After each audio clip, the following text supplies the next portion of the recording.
On today's show, who gets left out of the Dallas Mavericks rotation if the season started today? That and more of your questions on today's Locked On Mavs. I'm Luka Doncic, and this is Locked On Mavericks podcast. 10 Mavericks, NBA champions. Bang! It's good! And the Mavericks have won the game! If you don't believe, you shouldn't be here. Loyalty never fades away.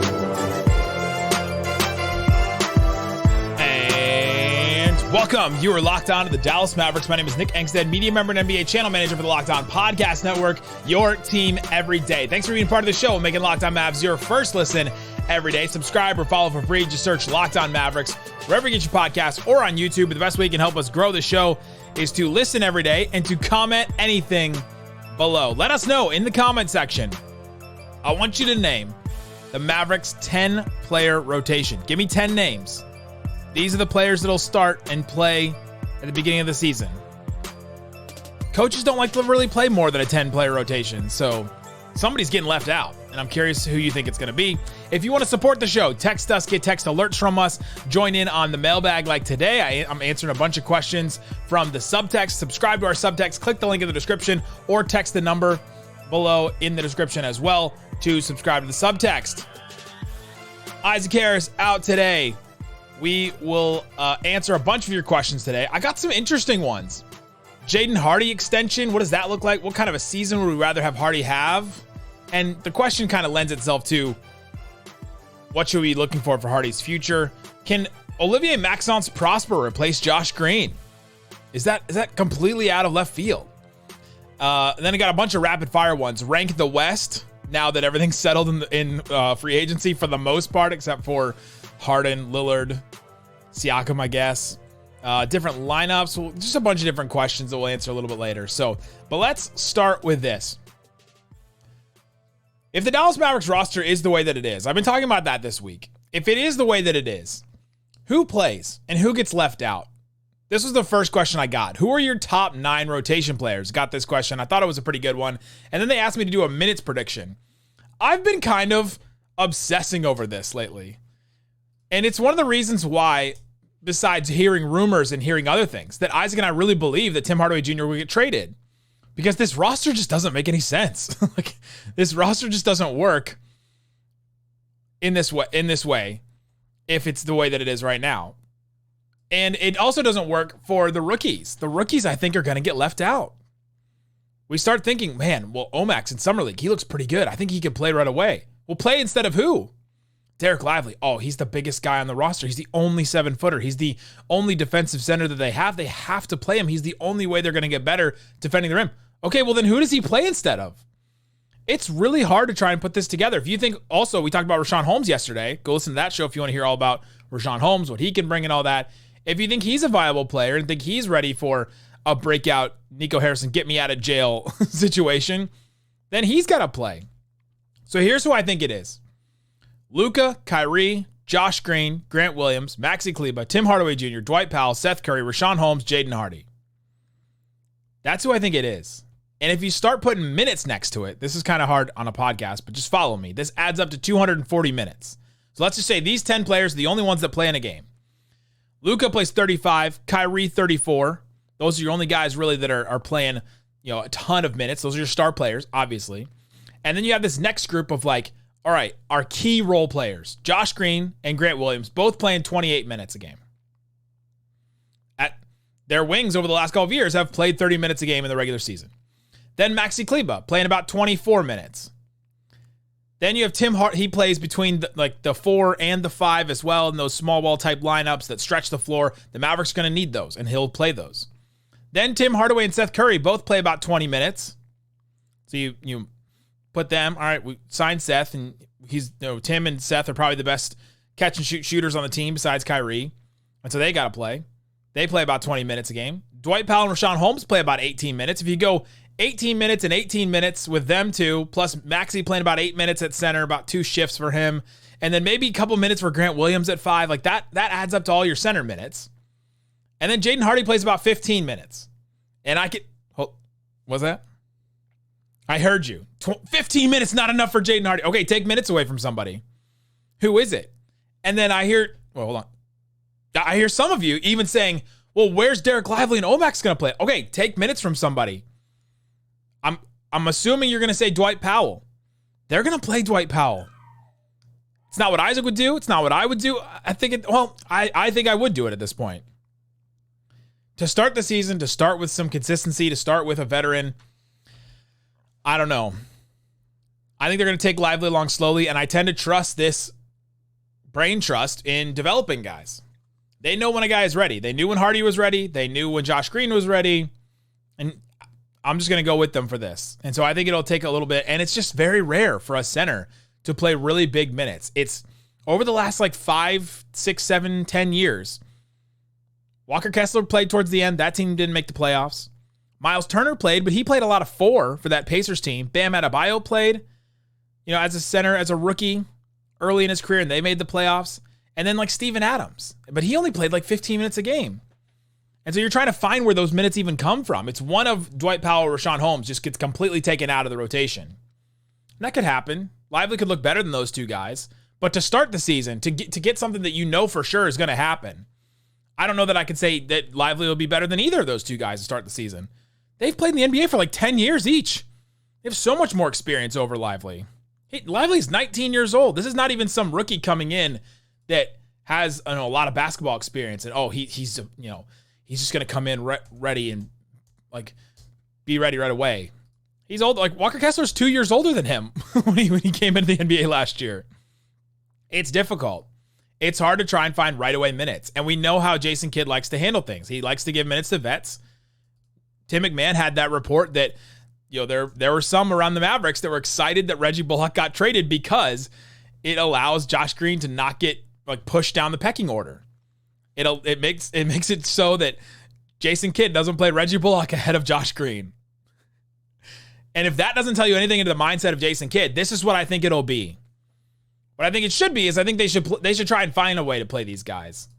They should try and find a way to play these rookies early. And that's what I was on about Hardy. If they want Hardy to be ready by I said this all last year. If they want Hardy to be ready by a certain point in the season, they have to play him early in the NBA. Instead, they decided to play him in the G League and then bring him up. And then he had this weird, he was on the team, but he wasn't really playing, but he wasn't playing in the G League. He had this weird nebulous stretch in the middle of the season. And at that point, I said, all right, well, you got to play him or not, because he's not going to be ready enough by the time. And then by the time the season ended, the team was so far gone that Hardy was ready. The team was so far gone, it didn't matter at that point.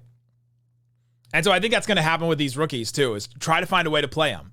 Because they also bring a certain skill set that the other players on this team don't have. Omax, 6'8", 6'9", 7-foot wingspan. Everybody else on the team, Josh Green, 6'5", Grant Williams, 6'6", Tim Hardaway, 6'5". You got Maxey, but he's not as quick on his feet as Omax is. Dereck Lively, bona fide 7-footer, 7'7" wingspan, and you look at Dwight Powell and Rashawn Holmes, they're 6'9", 6'10", with 7-foot wingspans. These guys just bring such a certain specific skill set that they need, and it's really hard to try and figure out, all right, well, who doesn't play instead of them? And that's my question today, is who doesn't play if those guys are going to get some minutes early on? One of the reasons why I think a Tim Hardaway trade will happen. If a Tim Hardaway trade does happen, then it clears up some minutes for Hardy, it clears up some minutes for Omax. And then if one of the two centers drops out, Dwight Powell or Rashawn Holmes, then it clears up some minutes for Dereck Lively. Let me know in the comment section who falls out, who's the 10, name the 10 players, and then I'll know who doesn't play. I also haven't even mentioned Dante Exum yet. I think Exum could find a way. He's 6'6", and he can handle the ball. And he can play some point guard, and they're going to need somebody like that, especially when Luka and Kyrie miss some games. So I think he could find his way. Coming up, let's get into some more questions. Which new player will exceed expectations and play a larger role? What about Hardy's extension looming? Can Omax replace Josh Green? A lot of good questions. We'll try to answer some of them coming up. But before we do, get into this.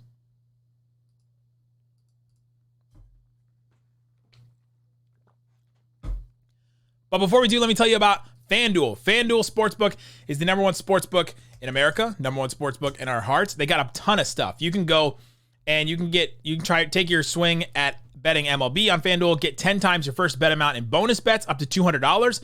That's right. Just bet $20 and you'll land $200 in bonus bets, win or lose. Oh, they've got the in-season tournament already. Dallas Mavericks, West Group B. Gotta love a good group. Nuggets, Clippers, Mavericks, Pelicans, Rockets. To win the group, so you just have to win the most games out of 4 if you play the other teams.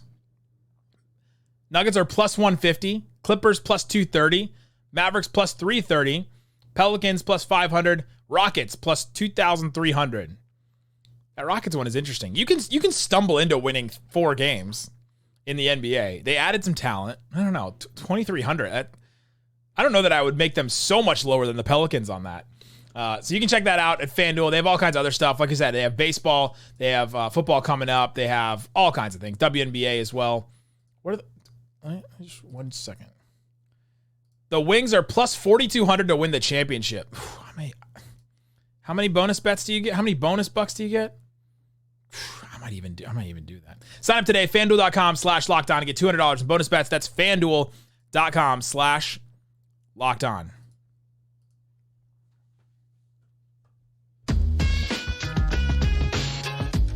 Thanks, everybody, for hanging out with us on Locked On Mavs, being part of the show, part of the Raccoon Squad. Appreciate each and every one of you hanging out with us. All right, Isaac, let's get into the next questions. We got all these questions from our subtext. If you want to subscribe to our subtext, help support the show. Also, you can text us about different things. I was talking to somebody about Tears of the Kingdom today, the video game. We were talking about all kinds of stuff today. I love the subtext. Question I got is, which new role player will exceed expectations and play a larger role? This goes with everything I just said in the first segment. Who finds their way into more minutes? Well, then let's go over the new players. Grant Williams, I expect him to play 30 minutes a game right out of the gate. He's replacing Reggie Bullock. It's a 1-to-1. After the trade last year, Reggie Bullock was playing 31 minutes a game. I think Grant Williams will play that much. That's a step up from what he was playing with the Celtics, but he's better and a much better option than anybody else on the Mavericks right now. He's got more playoff experience, just more experience in general, can guard bigger players. And last year, he averaged about 26 minutes a game for the Celtics. So 4 more minutes a game. What is it? He's going to step right in that role. So I don't think he'll exceed my expectations. It'd be hard for him to go from like a 30-minute-a-game player to a 35-minute-a-game player. Unless the Mavs just get real desperate. Seth Curry, I expect him to play about 20 minutes a game. I think he takes the Christian Wood minutes after the trade. So after the trade, Christian Wood played about 21 minutes a game. I think Curry steps into that spot. Now, he doesn't step into that role. Does he step into that role? Kind of, right? Like just taking threes, hitting shots. He kind of doesn't rebound, but you know. So I think Steph Curry, or how many times am I going to do that? Seth Curry steps into those minutes. And so could he exceed expectations? Maybe. If there's a Tim trade, he definitely will. Because then his minutes will go up a little bit. Hardy's minutes will go up a little bit. And they'll have to replace that shooting. But it's just hard for a 6'2 guy to play. Especially if, Kyrie's going to be on the floor for as much as he's going to be. To have 2 guys like that, it's just kind of difficult. But he'll probably stick with Luka for a long time. So it's then you get to the actual 3 new. Or then you get to the new guys that you get Richaun Holmes next. Can Richaun Holmes exceed expectations and play a larger role? Well, right now I expect him to play about 18 minutes a game.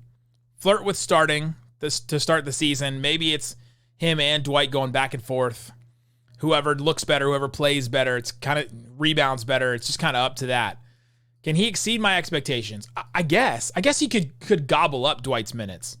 And he just looks so much better than Dwight that all of a sudden he steps up and he's the stopgap center. He's the one that's playing back to what he used to play for the Kings, 26, 27 minutes a game. I guess he could. But is he the most likely one? The next ones are Dereck Lively, Omax, and Dante Exum. Could Dereck Lively exceed it? My expectations are he plays sparingly here and there to start the season, 10, 15 minutes a game here and there, kind of like Hardy did. And then they'll look at him and be like, oh man, by December or January, they'll say, we still have the same problems. We still have the same issues that we did last year. We've just got to try somebody. And so they'll go with Dereck Lively at that point. Can he exceed expectations and be the starter by the end of the season? That seems to be more likely. And then when you get to Omax, we'll talk about Omax replacing Josh Green a little bit later, because somebody asked that question specifically. I think Lively has a better chance than Omax does, to me. Yeah. And then Dante Exum, he would have to overtake Hardy and Seth Curry and Tim Hardaway Jr. to get some guard wing minutes. And he could look really good. They could need some it could be Exum and Kyrie look really good together because you got a 6'6" guy that can guard a lot. You got Kyrie that can, shoot off of his movement. Maybe Dante Exum's shot from overseas is looking the same. And so all of a sudden he's a viable player. He could surprise because I have almost no expectations for him. Him and Rashawn Holmes, I'm both kind of like, I don't expect you to come in and fix stuff, and I don't know what to expect. And so I could see either of those two guys exceeding expectations. Let's talk about Jaden Hardy, because I thought this was an interesting question. This is a question we got on Subtext. Would you rather have Jaden Hardy average 20 points a game, knowing that he could get that Tyler Hero, Jordan Poole size contract, the $30 million a year type deal? Or would you rather average like 14 a game and get like 14 to 18 mil a year in his extension? It's important to know this is definitely an unfair question, because if you look at some of these guys, Hardy will be a restricted free agent, not after this season, but after next season. And that's the season where these guys, the Tyler Heroes, the Jordan Pooles, got their big extension. That's when they got it. And so we are a year away from this question being a legitimate question. So next year, would I rather have Jaden Hardy average 20 points a game or 14 points a game? This year, we're kind of just like ramping up to that. But for the sake of the question, I found it interesting. Here's what Jordan Poole and Tyler Hero did to get that extension. Because I don't think he's not getting it this year, because these numbers, it would be hard for me to see him get to this. Jordan Poole, last season, right before he got the extension, or season before last, right? So the 2021-22 season. 18.5 points a game, 4 assists. He shot 45, 36, 92 splits from the field. Played 30 minutes a game for that Warriors team.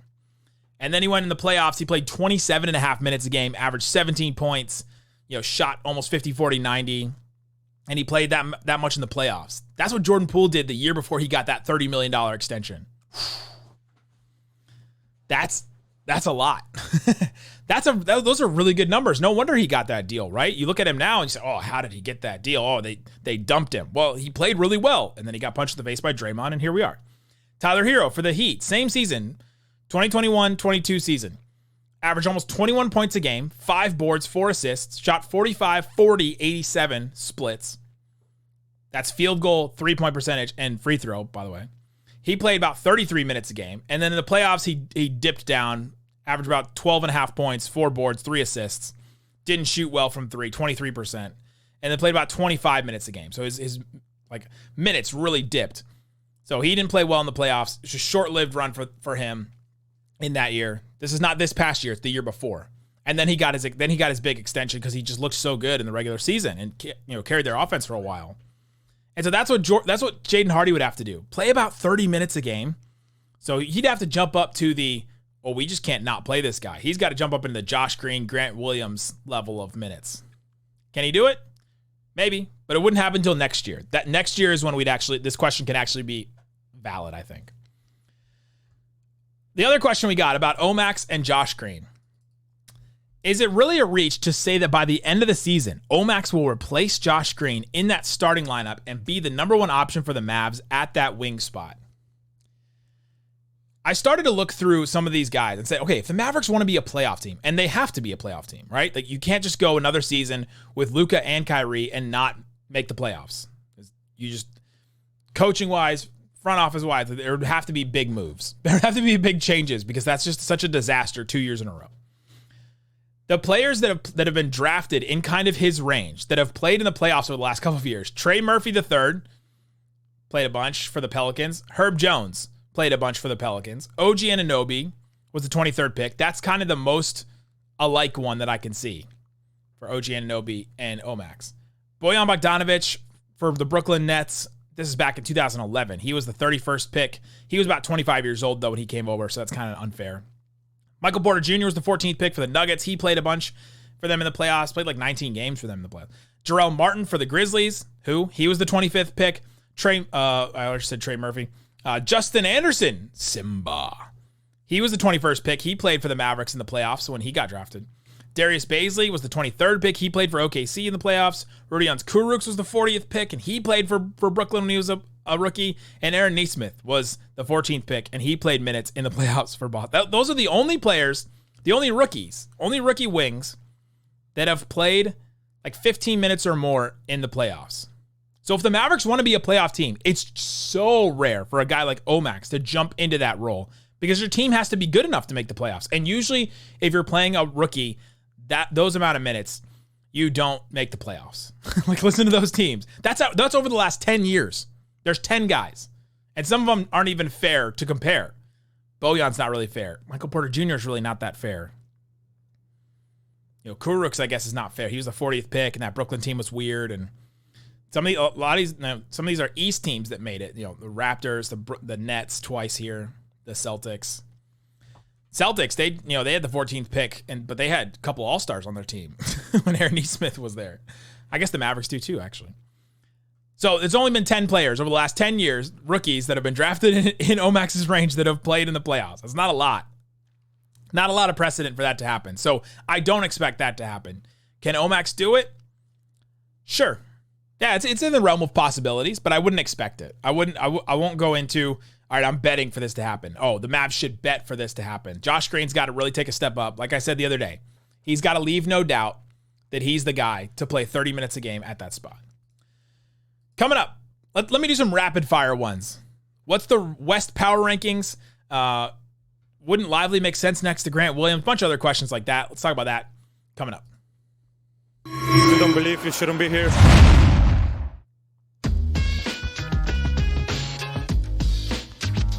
All right, Isaac, let's get into some more rapid fire questions. Again, I'm answering all your questions from subtext. Got a couple people that said, where do the Mavs rank in the West now? I think it was like 4 or 5 questions. Where do the Mavs rank in the West now? It's so hard to tell. Anything can happen. But if I just look at the standings and I just say, all right, this is who I think, let me just give you my rankings. Tear them apart. I think it goes Suns number 1. They're the only team in the West, really, that made up a significant jump. The Warriors made the Jordan Poole for Chris Paul trade. I don't think that moves the needle for them a ton. Grizzlies made the Marcus Smart trade, but they're also going to lose Ja Morant for at least 25 games. He also misses games for injury, so I don't even know what you consider that. The Nuggets lost Bruce Brown and didn't really replace him. The Mavericks made their ancillary moves. And then you have the Rockets that made a couple of moves, but I'm not moving them up. And so it's like, okay, the Suns are the only ones that really made a significant jump here, going from Chris Paul to Bradley Beal. I think that's a significant jump. Keeping DeAndre Ayton, like, that'll be a good team next year. They'll win a bunch of games. And so I'm putting them number 1. And all they'd have to do is jump up, 8 wins to be the number 1 seed from last year? There's not like a top-heavy team. And I think the Nuggets will take a little step back because, in the regular season, because teams always, after they win the title, they usually take a step back the next year. And so I think the Nuggets will be number 2. Suns will be number 1. Then I'll go Grizzlies number 3. They just have they have a ton of talent. Their team is pretty stacked. Even if they're missing Ja, they got Marcus Smart, so they replaced him. And it's just hard for me to come up with a team underneath them that I really feel like can overtake them. Then the Lakers at 4. I think they'll be back and kind of just settled where they are. Kings, Mavs is my next ones, and then Warriors, Clippers. Like, that group this group right here. Grizzlies, Lakers, Kings, Mavs, Warriors, Clippers, Wolves.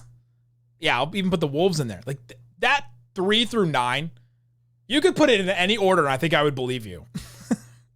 That is so hard. So the Mavs can be in anywhere from 3 to 9, I think. They can fall in anywhere there. And so that's where I think the Mavs will be 6th. I think they'll get back to the playoffs. I think they'll right the ship. I think they were so thoroughly embarrassed last year from top to bottom, the entire organization, that I think there's no way that they don't come back next year and don't take it personally. I think Luka and Kyrie will play better together. We'll all of a sudden look at the record of 5-11 last year and go, wait, what? Those guys what happened last year? Like, I think people will say, what happened last year more often than not, instead of, oh, well, see, we saw at the end of last year that it just didn't work. And here we are again. It didn't work. Warriors, Clippers, they're going to have some injuries. Their guys are just getting older, more injury prone. They didn't make huge improvements, I don't think, either. So I have them at 7 and 8. Kings still at 5. Kings are at 5. I think they'll take a step back just because they won so many games that statistically they shouldn't have won. Like, they won so many clutch games. De'Aaron Fox is the clutch player of the year, won the Jerry West Award. They'll take a little bit of a step back. They also didn't really improve that much. So if they're just betting on internal development and stuff. And now they'll kind of be the hunted. They won't be this plucky Kings team that no one knows what to expect from. After that, like the Wolves are 9th. That's so tough. They have multiple All-Stars. Anthony Edwards could make a big leap. Like I could see the Wolves finishing ahead of the Warriors, the Clippers, the Mavs even. Then I'll go Pelicans at 10. They got some turmoil, but they got a ton of talent. Thunder at 11. That one's hard. Jazz at 12. Rockets at 13. Blazers at 14. Or Spurs at 14. Blazers at 15. And I'm assuming a Damian Lillard trade happens with this. If a Lillard trade doesn't happen, I expect them to probably finish, I don't know, 12th, 11th? No, 12th, because I don't think they're going to be better than the Thunder. That's hard. It's hard, man. The West is going to be tough next year. They're just going to all eat their own. Couple other questions I got rapid fire. What interesting lineups do you see Kidd and the coaching staff putting together now that we have much better defensive versatility? I think we're going to see some Grant Williams at the 5. I think he'll play that role that Maxey has been playing. And we'll probably see Maxey and Grant Williams play together, and then they're interchangeable 4-5. Then you can switch all kinds of stuff if you have those two guys. This is something we haven't seen the Mavericks do, I guess, since Dorian, but even like Grant Williams has to weigh like 40 pounds more than Dorian Finney-Smith. He could just guard bigger guys in a way. What did I go over the other day? Let me pull up those numbers. If you didn't listen to my episode the other day, Grant Williams, who he guarded most often last year. In the regular season, Grant Williams guarded Joel Embiid the most of any player he ever guarded. He guarded Joel Embiid, PJ Washington, Julius Randle, Nick Claxton, Jokic, Anthony Davis, and Giannis. Those are the guys he guarded the most in the NBA last year. He guards big dudes. And we haven't had a guy that does that. Like you wouldn't put Dorian Finney-Smith on any of those guys. You wouldn't put Reggie Bullock on any of those guys. And so now they have this guy that they can interchange. So I'm interested to see the Maxey Grant Williams 4-5 small ball lineup where they can switch bigs between those two guys and you feel good about either one of them. That's exciting. I'm excited to see like the young guys. Eventually we'll have a game where a bunch of guys are out load managing or injured or something, and we see like the summer league group kind of, or like just all the young guys. So you see Hardy, Josh Green, Omax, Dereck Lively, like you see, and then Luka, I guess. Like you see that kind of group. I'm excited to see that. That would be fun. Other question: with Grant Williams being such an undersized forward, wouldn't it make sense to start Lively as a longer defensive-minded center over Powell and Holmes?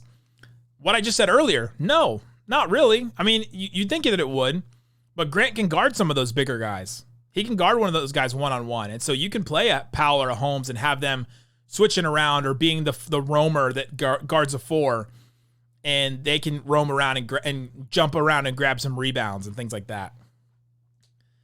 But Isaac has been on this for a while, and I'm kind of with him on it. That, yeah, just start Lively at a certain point because you need to make the defense better. And with like Grant Williams is not making your defense better than what you had last year. But Lively and Grant Williams probably could.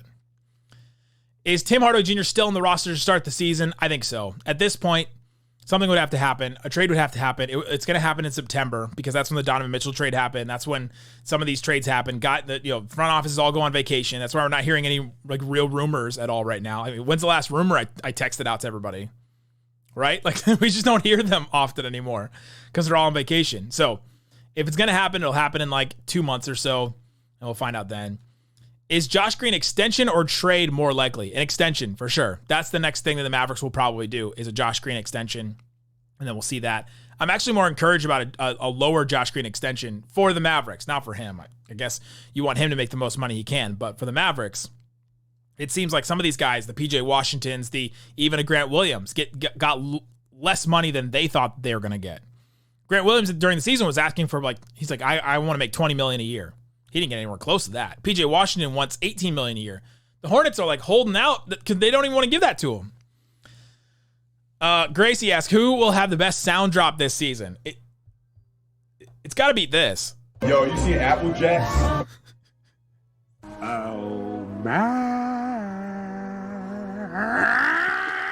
Who's going to beat the rookie drops?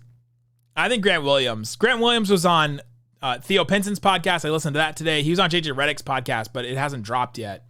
I'll see if there's any drops in there. But who's going to beat Jason Kidd? I mean, he just has so many. I'm not playing. I'm watching, just like you guys. I have to apologize that you felt that he should have played more. I don't always tell you guys the truth. I mean, who's going to beat that?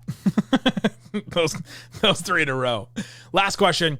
How loud does it get in the AAC, when Luka makes a game winner in terms of number of sperm whales? Love this question because they said sperm whale is the loudest animal.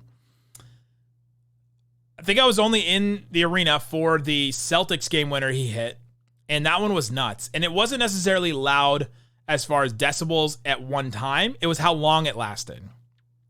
It was just a long scream where just the peak of it lasted longer than your normal. He hit a 3 or he hit a tough shot or a clutch shot. People were real excited. It was a Saturday night. It was a great moment. I can still just see it in my head. Him hitting that shot right over Josh Richardson. Nobody could do anything. Grant Williams even talked about that on Theo Pinson's podcast. He just goes to that left step back and nobody can stop it. There you go. There's some questions. If you want to ask your questions, submit them into the subtext. I'll probably answer some of those tomorrow. I'll be back with Isaac on Sunday night talking more Dallas Mavericks. If there's rumors, we hope that some of those come back up. We missed those. But we'll probably be talking about what the Mavericks are going to look like next year and all that. Guys, thanks so much for listening to Locked On Mavs. Peace out. Boom!